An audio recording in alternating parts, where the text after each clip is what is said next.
Dear students, today we shall read 16th chapter of our EVS book, A Busy Month. This chapter tells about different kind of birds and their nests. এই chapter পড়ে আমরা জানতে পারবো বিভিন্ন রকম পাখিদের বাসা কি রকম হয়, তারা কোথায় বাসা বাঁধে, তাদের বাসা তৈরি করতে কি কি লাগে। Basically, this chapter is a letter written by Gijubai Badheka to his students. Gijubai Badheka was an educationist. He was born in Gujarat. Gijubai Badheka একজন শিক্ষাবিদ ছিলেন, তিনি গুজরাটে জন্মগ্রহণ করেন। তিনি ভারতবর্ষের শিক্ষা প্রসারে অনেক ধরনের কাজ করে গেছেন এবং গুজরাটে একটি শিক্ষা প্রতিষ্ঠান তৈরি করেছিলেন যার নাম ছিল বাল মন্দির। সেই বাল মন্দিরের বিভিন্ন স্টুডেন্টসদেরকে লেখা চিঠিতে এইখানে তুলে ধরা হয়েছে। এই চিঠিতে বিভিন্ন পাখিদের সম্পর্কে বলা আছে, তাদের বাসা, তাদের বাসার প্রকৃতি, তাদের বাসা তৈরি করতে কি কি জিনিস লাগে সেই সম্পর্কে এখানে বলা আছে। So let's start. Dear children, it is 3 o'clock in the afternoon. এখন দুপুর 3টে বাজে। There are no clouds in the sky. আকাশে কোনো মেঘ নেই। The sun is burning hot. রৌদ্র ঝলমল করছে। The sparrows, doves and sunbirds have started working in pairs as they prepare to make their nests. চড়ুই পাখি, ঘুঘু পাখি, মৌটুসি পাখি সব জোড়ায় জোড়ায় নিজেদের বাসা তৈরি করতে লেগে পড়েছে। Some of the birds have already made their nests. এদের মধ্যে কিছু পাখি তাদের বাসা তৈরি করে ফেলেছে। In some of the nests, the eggs have hatched. এবং কিছু কিছু বাসাতে ডিম পাড়া হয়ে গেছে। The parent birds are busy feeding their chicks with different kinds of insects and other things. Parent বার্ডসরা তাদের বাচ্চাদেরকে বিভিন্ন ধরনের পোকামাকড় এবং অন্যান্য জিনিসপত্র খাওয়াতে ব্যস্ত। In our courtyard also there is a baby dove. আমাদের উঠোনেও একটা ছোট্ট ঘুঘু পাখি আছে। There is another egg in the nest but it has not hatched yet. উঠোনের বাসাটাতে আরেকটা ডিম আছে যেটা এখনো ফোটেনি।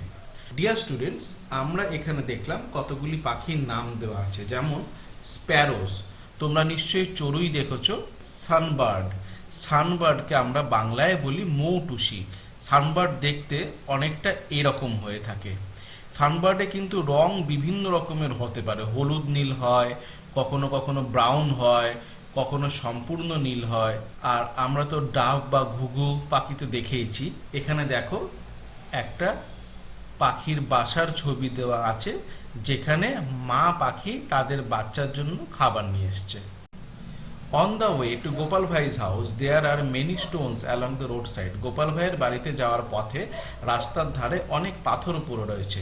In the space between these stones, an Indian robin has laid its egg. এই পাথরগুলির মধ্যবর্তী স্থানে একটি শালিক পাখি তার ডিমগুলি পেড়েছে।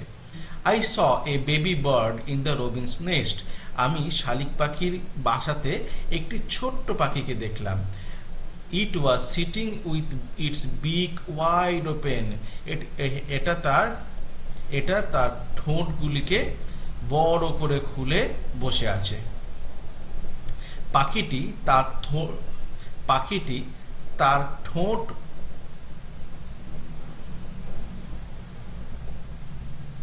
পাখিটি হাঁ করে বসে রয়েছে। The mouth was red from inside. মুখের ভিতরটি লাল। in a কি সুন্দর নরম এবং আরামদায়ক ঘর। The robin is not like the crow. শালিক পাখি কাকের মতো নয়। A crow's nest is made of all kinds of things, even pieces of wire and wood.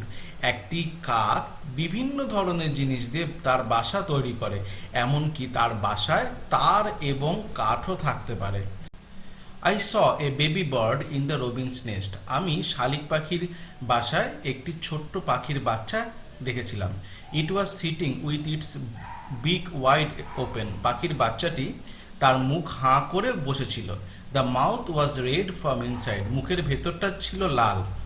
In a little while, the robin flew to the nest and put something in the chick's open beak, maybe a few small insects. কিছুক্ষণ পরে মা শালিক পাখিটি উড়ে এসে বাচ্চাটির মুখে কিছু পোকামাকড় জাতীয় খাবার দিল। By then it was evening, তখন সন্ধ্যা হয়ে এসেছিল। The robin settle down with its chick, শালিক পাখিটি তার বাচ্চাদের সাথে বসেছিল। দেখো এখানে একটি কাক বাসা বানায় সমস্ত কিছু দিয়ে।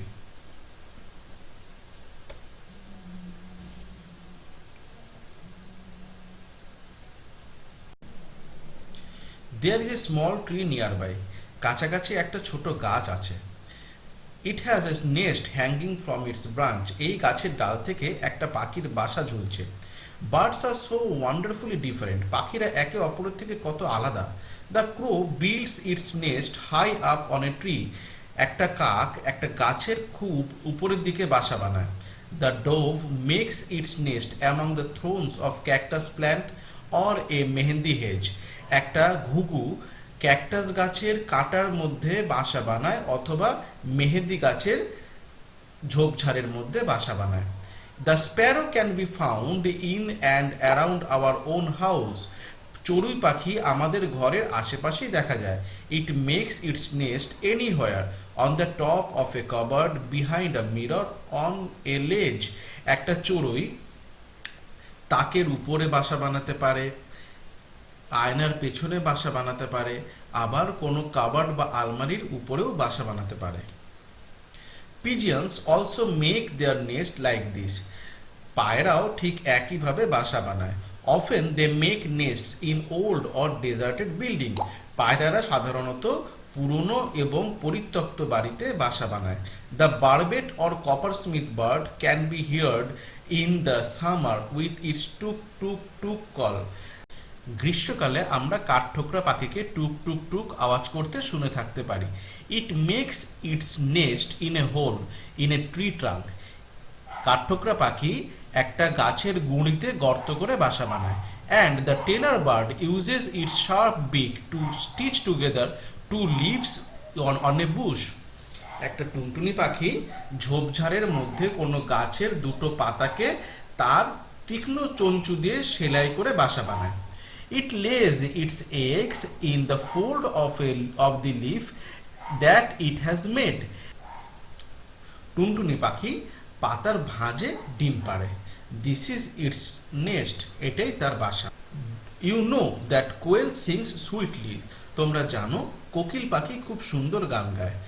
Do you know that this bird does not make its own nest, তোমরা কি জানো যে কোকিল পাখি তার নিজের বাসা বানায় না? It lays its eggs in a crow's nest, কোকিল পাখি এক কাকের বাসায় ডিম পাড়ে। The crow hatches them along with their own eggs, কাক তার নিজের ডিমের সাথে কোকিলের ডিমকেও তা দেয়। The sunbird makes a nest that hangs from a branch of a small tree or a bush, একটা মৌটুসি পাখির বাসা ছোট গাছের ডাল থেকে ঝোলে। The same evening we saw a sunbird's nest, ওই দিন সন্ধেবেলায় আমরা একটি মৌটুসি পাখির বাসা দেখলাম। Can you guess what its nest is made of, তোমরা কি আন্দাজ করতে পারো মৌটুসি পাখির বাসা কি দিয়ে তৈরি হয়? The nest has, পাখির বাসাটিতে থাকে হেয়ার চুল, গ্রাস ঘাস, থিন টুইগস ছোট ছোট ডাল, ড্রাই লিভস শুকনো পাতা, কটন উল মানে তুলো, বিটস অফ ট্রি বার্ক ছোট ছোট গাছের বাকল, পিসেস অফ ক্লথ র্যাগস টুকরো টুকরো কাপড়, and even spider corps web এমনকি মাকড়সার জাল পর্যন্ত থাকতে পারে। When I looked through the binoculars, I could see a chick in the nest, যখন আমি দূরবীন দিয়ে দেখলাম আমি পাখির বাসায় একটা ছোট্ট পাখির বাচ্চা দেখতে পেলাম। It was sitting near the small opening in the nest, পাখির বাচ্চাটি পাখির বাসার গর্তের সামনে বসেছিল। It was waiting for its mother to bring some food, সে তার মায়ের খাবার আনার জন্য অপেক্ষা করছিল। What else can it do? Just it and sleep. তার ঘুমানো এবং খাওয়া ছাড়া আর কি বা করার আছে? Do you know about the weaver bird? তোমরা কি বাবুই পাখি সম্পর্কে জানো? The male weaver bird make beautifully woven nests. একটি পুরুষ বাবুই পাখি অনেকগুলো সুন্দর সুন্দর বাসা বানায়। The female looks at all the nests and choose the one that she likes the best and decides in which to lay her eggs. একটি মহিলা বাবুই পাখি সেই সব বাসাগুলির মধ্যে থেকে একটি বাসাকে পছন্দ করে এবং সেই বাসাতেই ডিম পাড়ে। এখানে দেখো একটা সানবার্ডের ছবি আর তার বাসার ছবি, আর এটা একটা বাবুই পাখির বাসা। All the birds R so busy this days. এই সময়ে পাখিরা খুব ব্যস্ত থাকে। Making a nest and laying the eggs is the only first step. একটা বাসা তৈরি করে তাতে ডিম পাড়া হলো একেবারে প্রথম পদক্ষেপ। It is a difficult task to raise the young ones in the nest which had been made with so much effort. একটা বাসায় ছোট ছোট বাচ্চাদেরকে বড় করে তোলা অনেক কঠিন এবং পরিশ্রম সাধ্য কাজ। Birds have many enemies. পাখিদের অনেক শত্রু থাকে। Humans and other animals too. মানুষ সহ অন্যান্য প্রাণীরাও পাখিদের শত্রু। Crows and squirrels, cat and rats, all of them wait for a chance to steal the eggs. কাক, কাঠবিড়ালি, বিড়াল, ইঁদুর সবাই পাখিদের ডিম চুরি করে নেওয়ার জন্য উদগ্রীব হয়ে থাকে। Many times they even break the nest. এবং অনেক সময় তারা পাখিদের বাসা ভেঙেও পর্যন্ত দেয়। To keep oneself safe from danger, to find foods, make a nest, hatch the eggs and raise the chicks safely, all these are test for the every bird. নিজেদেরকে সুস্থ এবং সুরক্ষিত রেখে, খাবার খোঁজ করে, বাসা বানিয়ে, ডিম পেড়ে এবং সেই ডিম থেকে বাচ্চা ফুটিয়ে বাচ্চাদেরকে বড় করে তুলে সব কিছু একটা পাখির জন্য খুব কঠিন পরীক্ষা। and see how the birds still sing with joy and spread their wings and fly freely। এবং দেখো পাখিরা কি সুন্দর আকাশে আনন্দে উৎসাহের সাথে উড়ে বেড়ায় পাখা মেলে ডানা মেলে। So that is all for now. সালাম। এখনকার জন্য এই পর্যন্তই। সালাম। ব্লেসিংস ফ্রম ইউর গিজু ভাই। তোমাদের গিজু ভাইয়ের তরফ থেকে অনেক আশীর্বাদ। Birds use the nest only to lay their eggs. পাখিরা তাদের ডিম পাড়ার জন্যই তাদের বাসা ব্যবহার করে। After the eggs have hatched and the chicks have grown, they leave the nest. ডিম ফুটে বাচ্চা বের হয়ে যাওয়ার পরে এবং বাচ্চারা বড় হয়ে গেলে তারা তাদের বাসা ত্যাগ করে। Imagine how it would be if we also had to leave our homes as soon as we learned how to walk and talk. ভেবে দেখো তো, যদি আমাদেরকেও আমাদের বাড়ি ছাড়তে হতো যখনই আমরা হাঁটতে শিখব এবং কথা বলতে শিখব। After they leave their nest, different kind of birds live at different places. বাসা ত্যাগ করে যাওয়ার পরে বিভিন্ন পাখি বিভিন্ন জায়গায় থাকে। Some on trees, some near or on water and some on land. কেউ থাকে গাছের উপরে, কেউ বা থাকে জলাশয়ের আশেপাশে এবং কেউ থাকে মাটির উপরে। Other animals also have different places where they live, on the land, under the ground, in water, on trees. অন্যান্য পশুরাও কিন্তু বিভিন্ন স্থানে বসবাস করে। কেউ থাকে মাটির উপরে, কেউ থাকে মাটির নিচে, কেউ বা জলের মধ্যে, আবার কেউ থাকে গাছের উপরে। Snake's have sharp carved teeth, but they do not chew or prey. Snakes always swallow their food whole. একটা সাপের কিন্তু লম্বা, ছুঁচলো এবং বাঁকানো দাঁত থাকে। দেখো এখানে সাপের দাঁতগুলো ভালো করে লম্বা, ছুঁচলো এবং বাঁকা। তারা কিন্তু তাদের শিকারকে চিবিয়ে খায় না। সাপ সবসময় তাদের শিকার সম্পূর্ণরূপে গিলে খায়। Squirrels' front teeth keep growing throughout their life. একটা কাঠবিড়ালির সামনে দাঁতগুলো সারা জীবন ধরে বাড়তে থাকে। They have to keep gnawing on things to keep their teeth from becoming too long. তাদেরকে বিভিন্ন জায়গার উপর দাঁতগুলোকে ঘষতে হয়, যাতে করে তাদের দাঁতগুলো খুব বেশি লম্বা না হয়ে যায়। এবারে আমরা পাখির বিভিন্ন রকম পা সম্পর্কে জানব। কিছু কিছু পাখি আছে যারা জলে সাঁতার কাটে, যেমন হাঁস। তাদের পায়ের আঙুলগুলো এইভাবে জোড়া লাগানো থাকে। কিছু কিছু পাখি আছে যাদেরকে উড়ে এসে ডালের উপরও বসতে হয়, তাদের পা ঠিক এইভাবে ছড়ানো থাকে আঙুলগুলো। কিছু কিছু পাখি যেমন ঈগল, তাদেরকে দূর থেকে দেখে শিকার ধরতে হয়।